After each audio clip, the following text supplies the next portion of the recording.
Okay, shalom. Wonderful lesson ahead. A new song. We're going to see how that's linked to the tree of life, all the Sephiroth, and many other wonderful concepts beside. Let's go and have a look because this is really exciting stuff. I'm learning a lot as I'm analysing that. Shalom. There's 7 verses, by the way, where we find this concept of Shir Chadash. Mainly, 6 of them are to be found in Tehillim and 1 in Isaiah. Let's go and have a look at some of these incredible gematrias, though. This is an incredible concept. We want to be able to sing this new song. Okay. We want to get to that place where we're not just repeating the same old patterns over and over again. We want to sing a new song, and how are we going to accomplish that? We looked at last lesson how we've got to really allow that inner light to dominate over the outer realities that we've all got. This is challenging, by the way.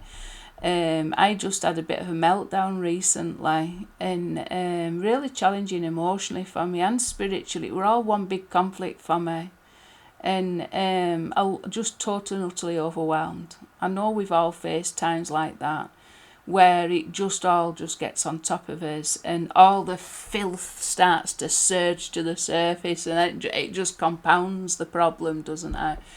So I had a little bit of a breakdown, a little bit of a meltdown just recently over something really dear to my heart, but at the same time it exposed a lot of inner problems that I've probably been running from all my life long.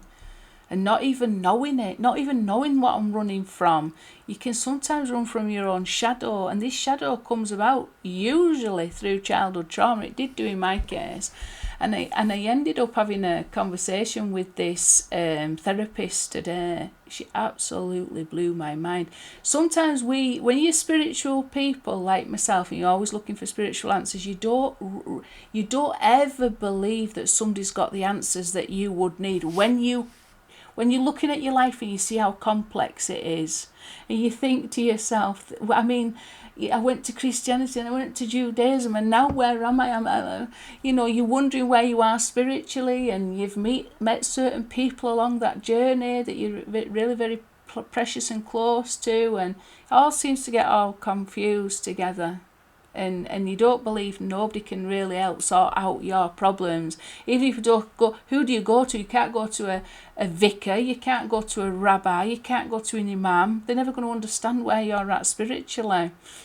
So you sort of feel alone. I talked about this sometimes when we are singing a new song.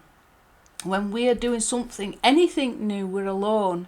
Just listening to this fella even today on Facebook, and that was his message. When you are trying to, gain new ground, you're on your own. When you are trying to lead the way in some way, you're on your own. When you're trying to sing a new song, you're on your own. Where you are trying to dominate ground that's never been taken before, not only are you on your own, but you're up against your worst enemies. You're unearthing a lot of problems in this process of trying to sing something new rather than go through the same old patterns that you've been going through probably your whole life long.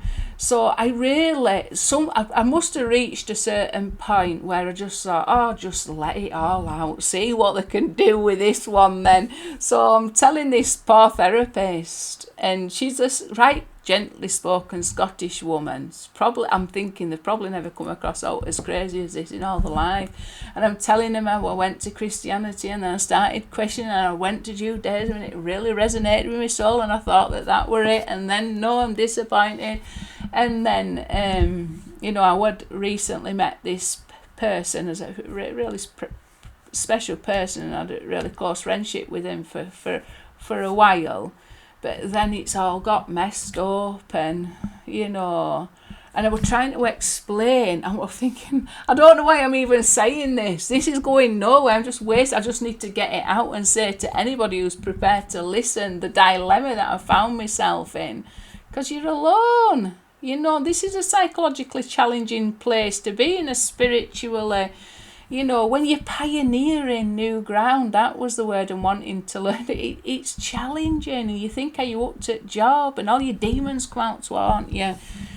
And so I'm talking to this woman, and I couldn't believe it. It was really quite complex, because all jumbled up in that was some pretty intense emotional baggage that I'd obviously been carrying around for a long time in my life. You plaster over your problems when you start on a spiritual journey. You spiritualize everything. You can't afford to do that, because these demons keep coming back and messing your life up. And anyway, I chatted to this therapist, never really believing that she had some sort of solution to this epic problem I've created in my life just by pursuing all these, really brave ideas, pioneering ideas, going into new ground, exploring new spiritual territory where there's no way markers for you. You're just creating your own path. But she had answers.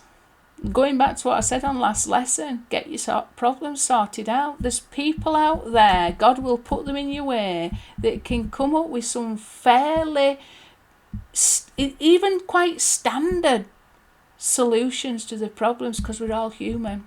It don't matter where we are. This is me where I'm at, facing my challenges, but for somebody else it's a different scenario. They're experiencing exactly the same confrontations, they're experiencing the same difficulties in relationships as what you're facing. It's just a different set of circumstances that's arousing them to the surface, that's bringing their demons out in them. And she had answers for everything that I mentioned, and a lot of wisdom, to help diffuse that tension down, so that you can then focus on what you're meant to be doing. You're not carrying unnecessary baggage around. And one of the things where sometimes we're carrying stuff around from us being children, and we're just anticipating for the people that we meet in this world to sort of realise our greatest fears, our greatest insecurities, our greatest doubts. We're carrying this around, and she says, that what you're carrying around, it's not really you. She says, when you learn to heal from that, what you've gone through, and you learn to put those things down, then she says, what you're doing is you're coming face to face with people who are going to mirror and trigger those feelings that you keep feeling based on experiences that you've experienced as a child. They're going to be meeting people who are going to be mirroring that to you, because it's telling you need to get these things healed. That's why you meet somebody and the same problems come up. And you meet the next people and the same problems come up, your same fears, your same insecurities, your same, problems and anxieties come up again and again and again. She says, heal. She says, you take this that is not even who you really are, but it feels like it's who you really are. That's why you're trying to protect it. It's feelings that you've once felt as a child that you now are trying to avoid, but you haven't yet put them down.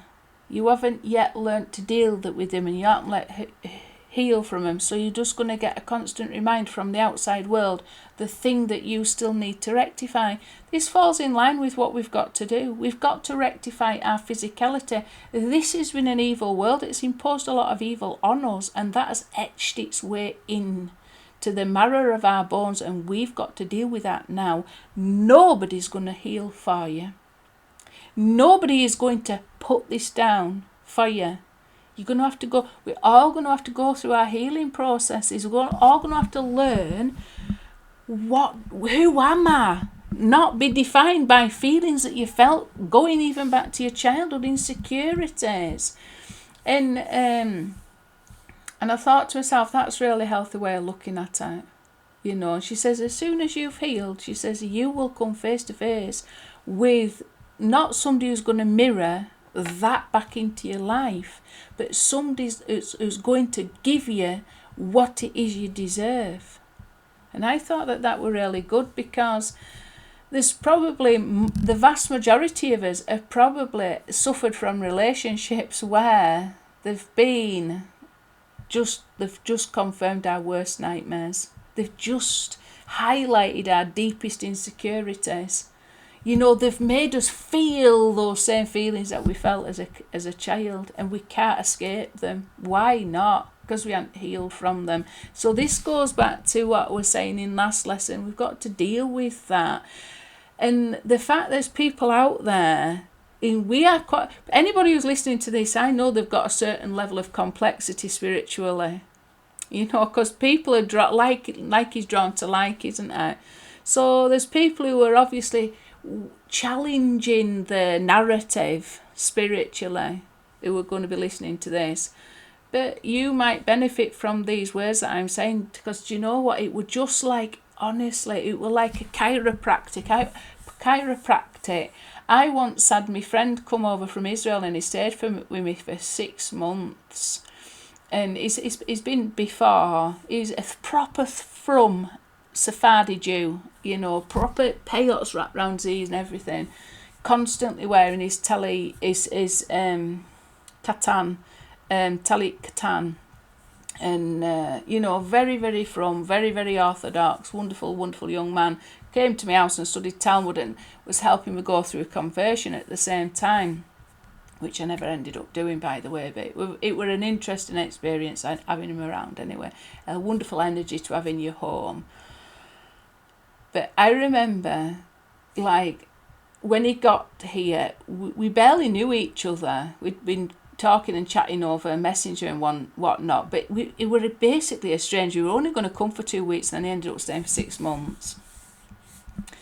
And what happened was, after a while, I can remember sitting down and I'm just opening my mouth to him and I was chatting away and I was saying all this trauma that I was feeling. I got things that were stuck and I couldn't get them out. And I remember I phoned him up before I phoned to get a therapist. I phoned him first because I went to somewhere where I thought to myself, he helped me so much last time, maybe he can help me this time. So I phoned him up and he offered some insight into my problems, but I didn't really feel like I had the same experience as what I'd had before, because I just poured my soul out to him. And then it listened, and I don't know how he listened to this day, but he never raised an eyebrow. And I told him some fairly grotty stuff. He never raised an eyebrow in judgment. I was surprised at this, because he'd been being so frum and such a tzaddik, and he came from such a religious yeshiva background, and I was telling him all the filth and depravity of my life and all these things that really hurt me. I was thinking I've nobody else to tell. And he never raised an eyebrow. He never passed judgment. He never made me feel bad about being myself or even feeling these horrible things that I was feeling. And then right at the end of it, he just said to me, "It is written in the Talmud." You know, he was Israeli, so he had a really quite thick accent. "It is written in the Talmud," and he'd go X, Y, and Z. Then all of a sudden I'd feel like, where did that weight go? It was just like this weight had come off. It was such a quick, it was just such a light of wisdom into such a dark shadow that I carried around for so long. It was just like one of them chiropractors putting you back in. Oh God, I mean, I've had an adjustment. This is unbelievable. Next night I'd be telling him, and honestly I can really rattle on. I were 3-hour sessions, and he just sat there and listened. He captured audience. He sat there and listened. He was an angel sent from heaven, by the way, because I was really traumatised at that point. And I think after listening to me, he thought, I can't go home until this one's sorted out. It were a big job. So I'm spilling my guts night after night, and it was 3 nights in a row, and the same thing would happen. The rabbis and the sages say, and he'd give you a little story, and it was just like another. I was thinking, that is unbelievable. It makes so much sense. I was getting it all wrong. He gave you in a way that made you feel human, that made you feel clean and healthy, you know. This is why I'm saying go get it sorted out. There's people out there that understand where you're at exactly. God knows where you're at. You know, and they can have this little bit of an illumination that just can shine in the shadows of your life. This woman I was talking to today, she says it's the light shining into your shadows. And I'm thinking, you're not wrong, because this is real light to me. And it was just an ordinary woman.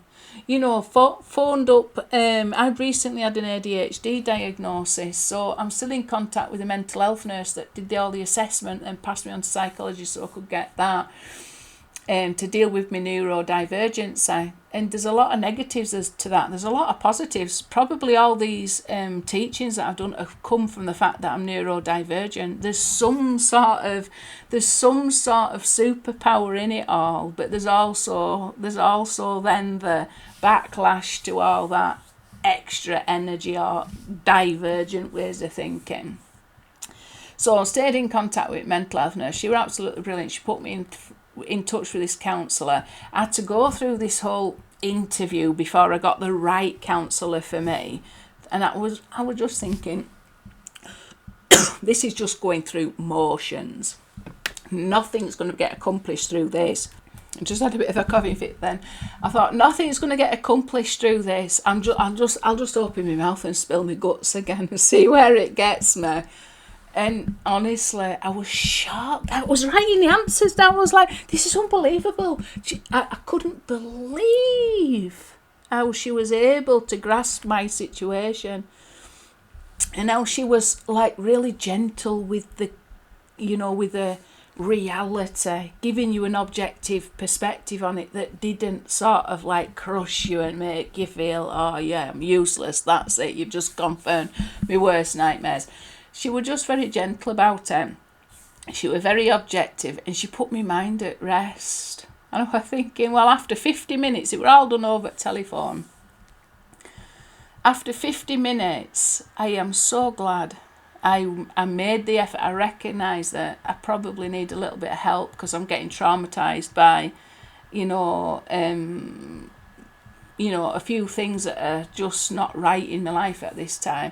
Went and got the help, and I couldn't believe it. As complex as my situation, I was literally talking about, I went for Christianity and then Judaism and and the whole lot, and then, struggling with relationships because you isolate yourself from people when you're on a journey that you want to take. You don't feel connected to other people in this world. So when you do actually find somebody that you feel really connected to, I don't know, it's wonderful. But then when you've got baggage that you haven't yet sorted out, it's not so wonderful when demons come to the surface and you're confronted with all your worst nightmares. You have to then think, oh, what's going wrong? It's messing with my head here. And but whatever problem that you're in, you can guarantee there are other people. Like going back when Eliyahu said, when I said about in last lesson, Eliyahu's there to teach us that we're never ever on our own. Whatever place we find ourselves at, there are always people that are sharing those experiences. They might have different scenarios, but they're experiencing similar things. Humans are actually a lot alike. If we've suffered something as children, we will be probably suffering the same things as adults, and that's why that counsellor understood my situation and grasped it so quickly.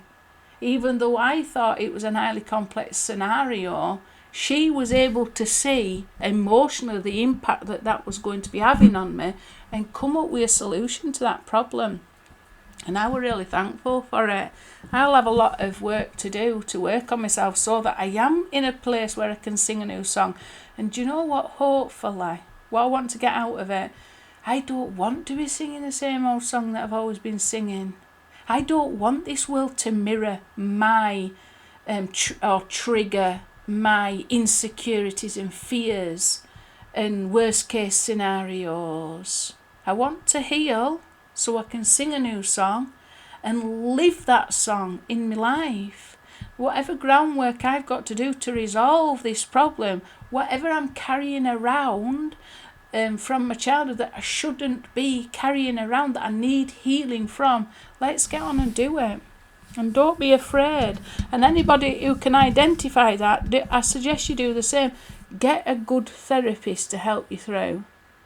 There are people out there. I was shocked. I was just thinking, this is an angel.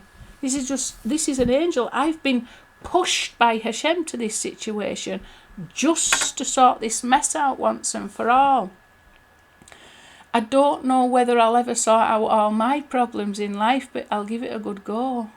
Because I don't want to be singing old songs. I don't want my whole life to be a lamentation, and I don't want it to be a dirge. I want it to be the song that it should be sung, a new song, a song coming from a place where you're healed, where you are happy, and where you are secure and have bitachon and chesed, loving kindness. These are things we talked about last lesson. Right, so now that I've shared that with you, I hope you benefit from it. Don't ever be ashamed to go get help. We all need it. This is a tough journey that we're on, and it's going to get tougher, by the way, by the looks of it. It's not getting easier.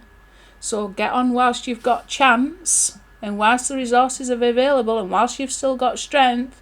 Get yourself sorted so you're in a place where you're singing a whole new song. You're not just repeating the same old patterns that you've been repeating your whole life long. It's time for a change, isn't it? So let's go and have a look at some numbers. Right, if your song doesn't include this concept, you're off key.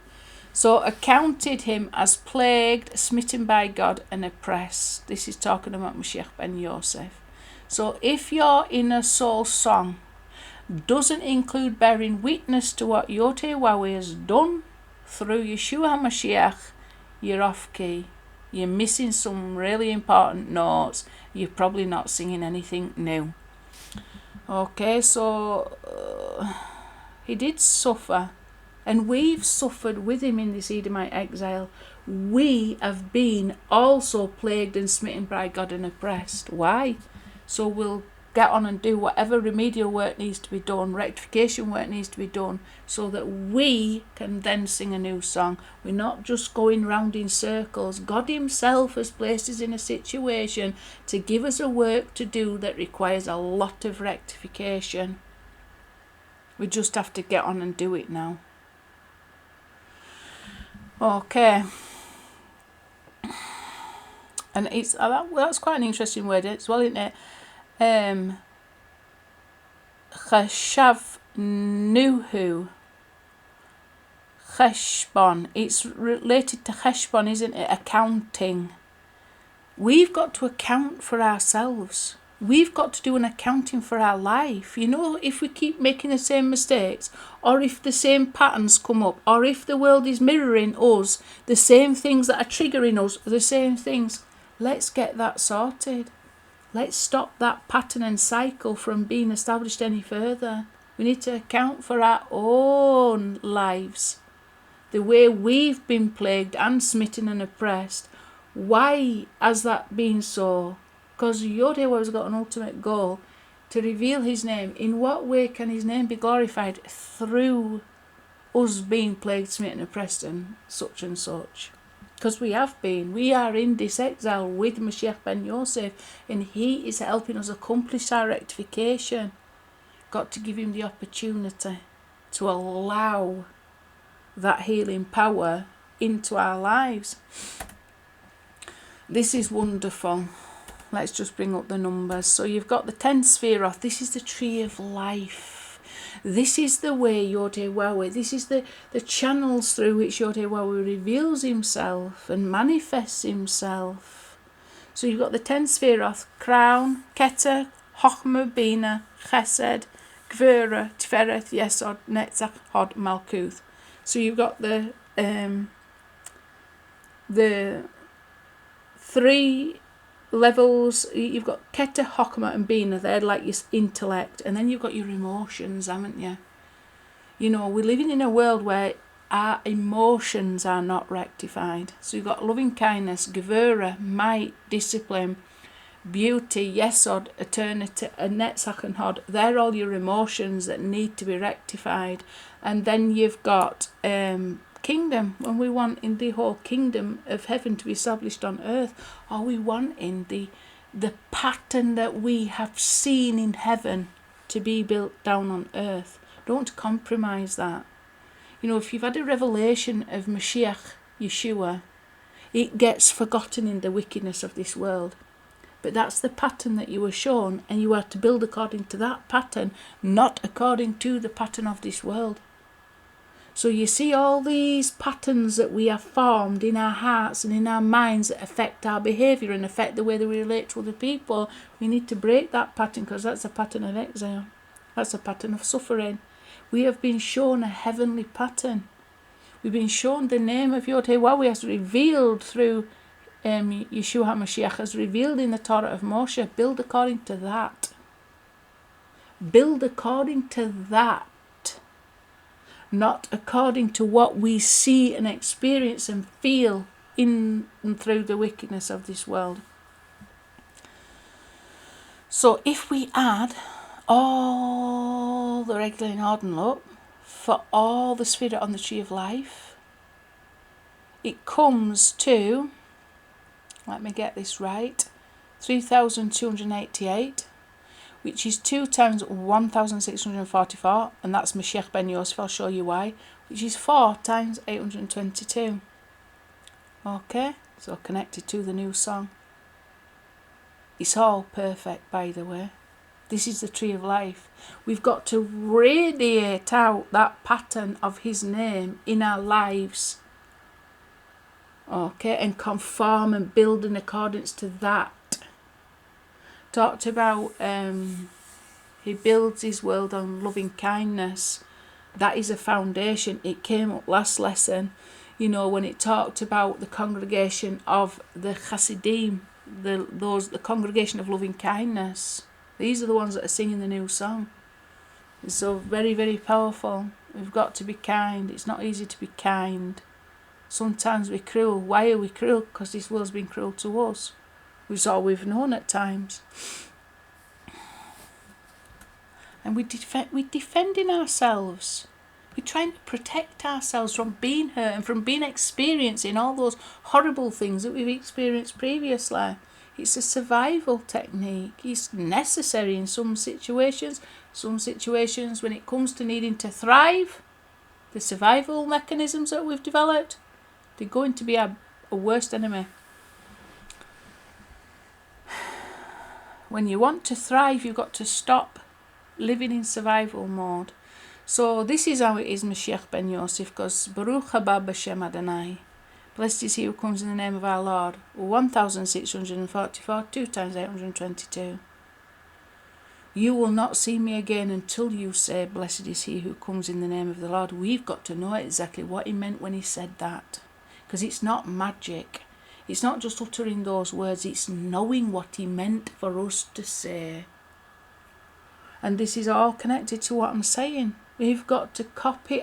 We've got to exist in accordance to the pattern we've been shown in heaven through Mashiach Yeshua.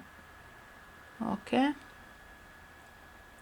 We can even see from this, look, 1,644 plus 132 ordinary comes to 1,776, which is 2 times 888.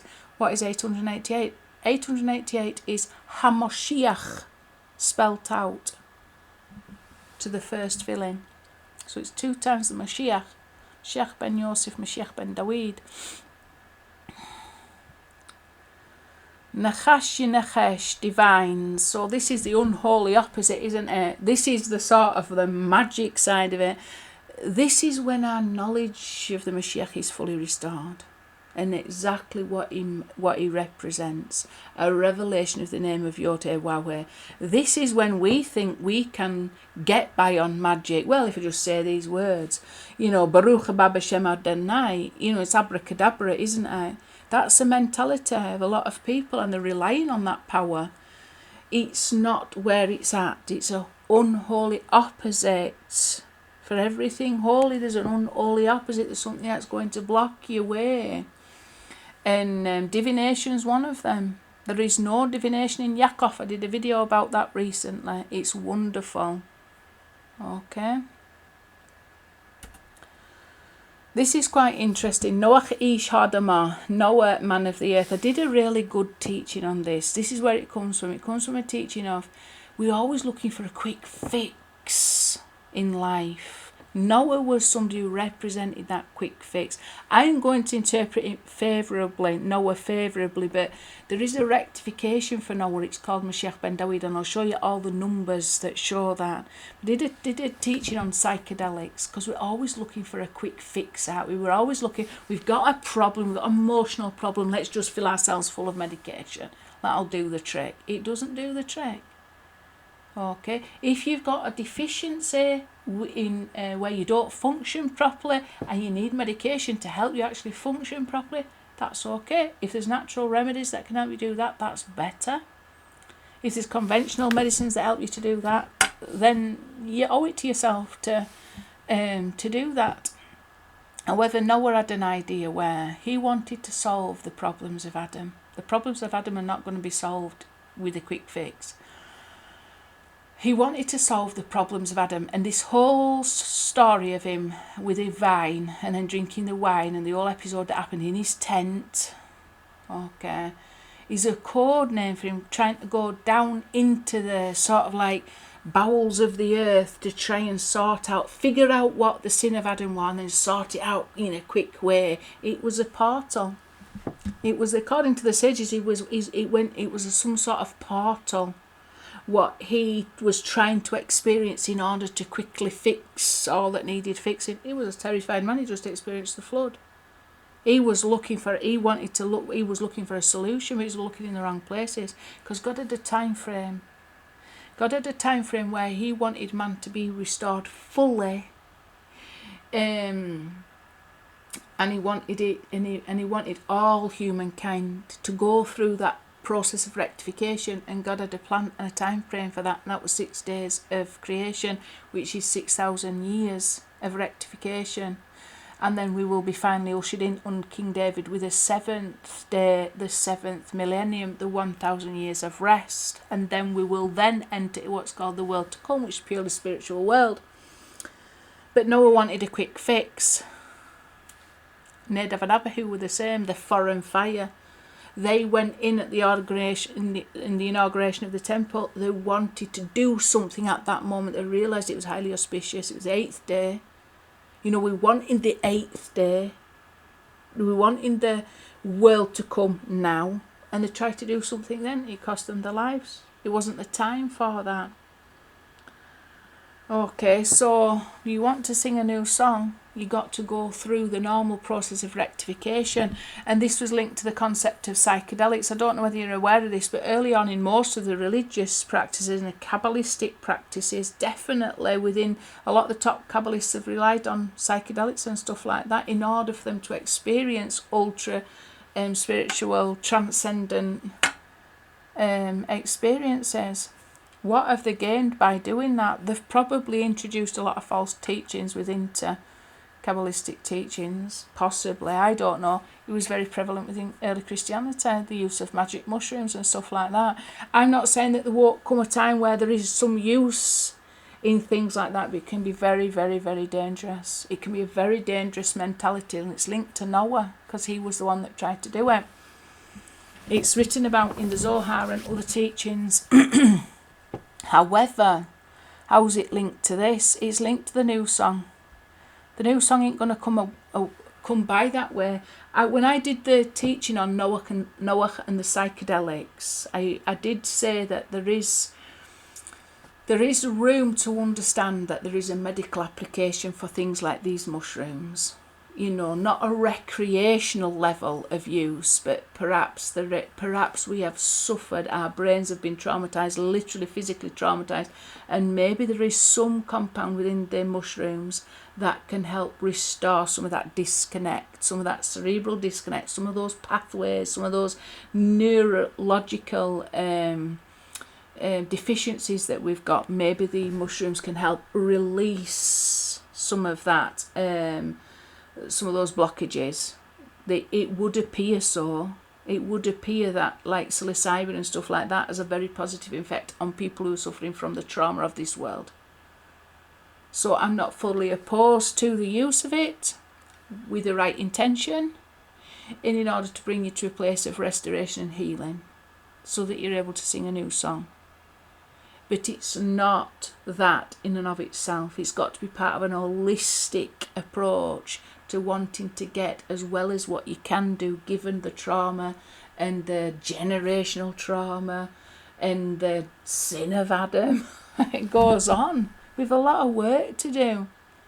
We've got to take it very seriously, and we've got to be doing what it takes to get us to that place, whether it be taking vitamins or herbs or conventional medicine and go get therapy here and do what you can. Break those patterns, witch patterns, well, going all the way back to Adam actually. Got a lot of work to do. We've got a big, beautiful opportunity to do it. It's called life. That's why we're here. It's not a holiday. We should get on and do it. If you're interested in anything that I've just spoken about, go find out that Noah and the Psychedelics. I've probably still got it on. It's all interesting stuff. And I think it's connected to the concept also of the mother of all trees. That was another teaching that I did. But it just comes up, just so happens to be a new song. So we've got to learn from that. The rectification of Noah is Melech David. Why? Because all these numbers of Noah are actually Mashiach ben David's numbers. Let's go and have a look. Why? Because Mashiach ben David is 424 plus 82, just as Noah, man of the earth. 424 plus 82 comes to 506. Exactly the same as Mashiach ben David. And also we've got here, look, the square ordinal of Noah, man of the earth. So we know there's some extremely significant code in this, which is linked up as well directly to the square ordinal of the new song. It's Melech HaMoshiach, King Messiah. It's got a mispar gadol and an ordinal that come to 1038, exactly the same as the square ordinal. So we know that it's highly messianic. What is hidden in the concept of Noah is highly messianic. And then we've got this one. We want to get to this place, don't we? This is where I want to get anyway, to a feeling where I'm betrothed. I feel like I'm a barren woman. I feel like I don't feel particularly loved, you know. Probably because I've had those feelings all my life long, by the way. You know, they're the insecurities and the fears and the doubts that go back to your childhood, when you didn't experience the security and the love and the nurturing that all children deserve. And I are on my own. This is the world over, by the way. We're very neglectful when it comes to our emotions. Very neglectful in providing security to another person. Because we're not in a place where we feel secure ourselves. We've got to go through the healing process. So this is wonderful to me. I would like to get to a place where I feel a whole lot better in relationships than what I do. I don't want the same pattern to ever repeat again in my life. I want to be singing a new song. I have been through a pattern and a cycle. It's very destructive, very painful for me and everybody involved. Let's stop it. And I know that that I am not on my own. So it says, and I will betroth you to me forever, and I will betroth you to me with righteousness and with justice and with loving kindness and with mercy. Thankfully. And I will betroth you to me with faith, and you shall know the Lord. So that is a mispar gadol. Both of those verses together, by the way, is a mispar gadol collectively of 822, exactly the same as this. There's a destination to this new song. There's a destination that we all want to arrive at. We've got to learn how to sing it first. We've got to learn what's preventing us from singing it. And with that, I will say shalom. Please subscribe and share. Thank you.